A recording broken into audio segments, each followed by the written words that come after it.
Chapter 3. Miss Bart's telegram caught Lord Selden at the door of his hotel, and, having read it, he turned back to wait for Dorset.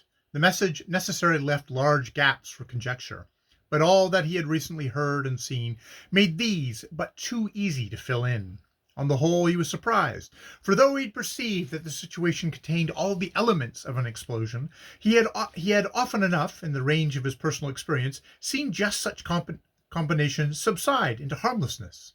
Still, Dorset's spasmodic temper and his wife's reckless disregard of appearances gave the situation a peculiar insecurity, and it was less from the sense of any special relation to the case than from a purely professional zeal that Selden resolved to guide the pair to safety.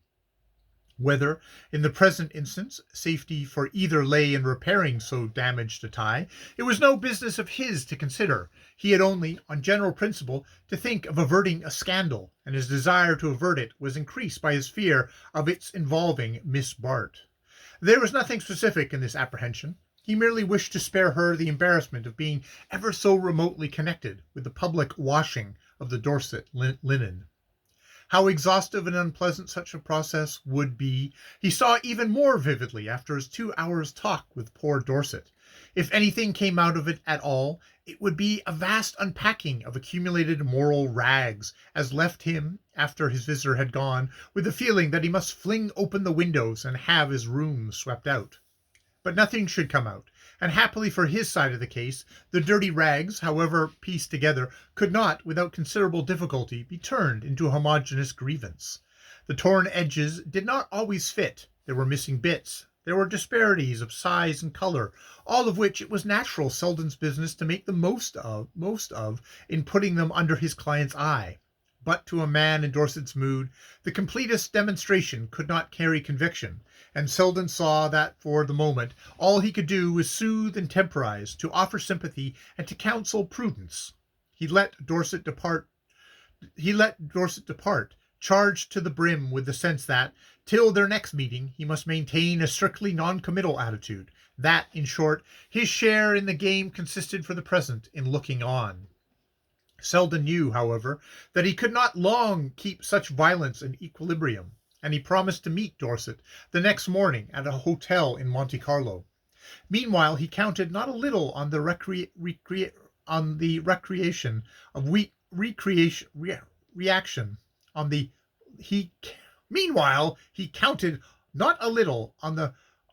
reaction of weakness and self-distrust that, in such natures, follows on every unwanted expenditure of moral force, and his telegraphic reply to Miss Bart consisted simply in the injunction, "Assume that everything is as usual." On this assumption, in fact, the early part of the following day was lived through. Dorset, as if in obedience to Lily's imperative bidding, had actually returned in time for a late dinner on the yacht. The repast had been most difficult moment of the day. Dorset was sunk in one of those abysmal silences which so commonly follow on what his wife called his attacks, that it was easy before the servants to refer it to this cause. But Bertha herself seemed, perversely enough, little disposed to make use of this obvious means of protection. She simply left the brunt of the situation on her husband's hands, as if too absorbed in grievances of her own to suspect that she might be the object of one herself. To Lily, this attitude was the most ominous, because the most perplexing element in the situation. To Lily, this attitude was the most ominous, because the most perplexing element in the situation. As she tried to fan the weak flicker of talk to build up again and again the crumbling structure of appearances, her own attention was perpetually distracted by the question, what on earth can she be driving at? That there was something positively exasperating in Bertha's attitude of isolated defiance. If only she would have given her friend a hint, they might still have worked together successfully. But how could Lily be of use while she was thus obstinately shut out from participation? To be of use was what she honestly wanted, and not for her own sake, but for the Dorsets. She had not thought of her own situation at all. She was simply engrossed in trying to put a little order in theirs. But the close of the short, dreary evening left her with a sense of effort hopelessly wasted. She had not tried to see Dorset alone. She had positively shrunk from a renewal of his confidences. It was Bertha whose confidence she sought, and who should as eagerly have invited her own. And Bertha, as if the infatuation of self-destruction was actually pushing away her rescuing hand. Lily, going to bed early, had left the couple to themselves, and it seemed part of the general mystery in which she moved that more than an hour should elapse before she heard Bertha walk down the silent passage and regain her room. The morrow, rising on an apparent continuance of the same conditions, revealed nothing of what had occurred between the confronted pair. One fact alone outwardly proclaimed the change they were all conspiring to ignore. That was the non-appearance of Ned Silverton. No one referred to it, and this tacit avoidance of the subject kept it in the immediate foreground of consciousness.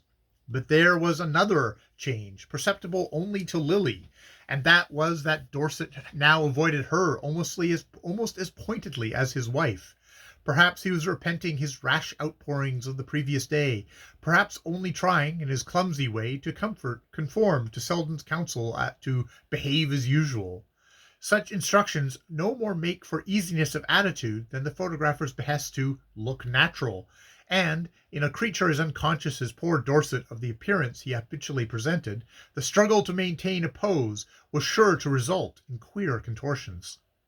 It resulted, at any rate, in throwing Lily strangely on her own resources. She had learned, on leaving her room, that Mrs. Dorset was still invisible, and that Dorset had left the yacht early, and feeling too restless to remain alone, she too had herself ferried ashore. Straying towards the casino, she attached herself to a group of acquaintances from Nice, with whom she lunched, and in whose company she was returning to the rooms when she encountered Selden crossing the square. She could not, at the moment, separate herself definitively from her party, who had hospitably assumed that she should remain with them till they took their departure. But she found the time for a momentary pause of inquiry, to which he promptly returned, "I've seen him again. He's just left me." She waited before him anxiously. "Well, what has happened? What will happen?" "Nothing as yet, and nothing in the future, I think." "It's over then? It's settled? You're sure?" He smiled. "Give me time." "I'm not sure, but I'm a good deal sure." And with that she had to content herself, and hasten on to the expectant group on the steps. Selden had in fact given her the utmost measure of his sureness, had even stretched it a shade to meet the anxiety in her eyes. And now, as he turned away, strolling down the hill towards the station, that anxiety remained with him as the visible justification of his own. It was not, indeed, anything specific that he feared. There had been a literal truth in his declaration that he did not think anything would happen. What troubled him was that, though Dorset's attitude had perceptibly changed, the change was not clearly to be accounted for. It had certainly not been produced by Selden's arguments or by the action of his own soberer reason. 5 minutes' talk sufficed to show that some alien influence had been at work, and that it was not so much subdued his resentment as weakened his will, so that he moved under it in a state of apathy, like a dangerous lunatic who has been drugged. Temporarily, no doubt, however exerted. It worked for the general safety. The question was, how long would it last, and by what kind of reaction it was likely to be followed?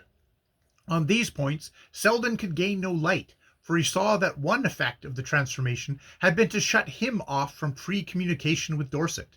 The latter, indeed, was still moved by the irresistible desire to discuss his wrong, but though he revolved about it with the same forlorn tenacity, Selden was aware that something always restrained him from full expression. His state was one to produce first weariness and then impatience in his hearer, and when their talk was over, Selden began to feel that he had done his utmost and might justifiably wash his hands of the sequel. Hi, Theo.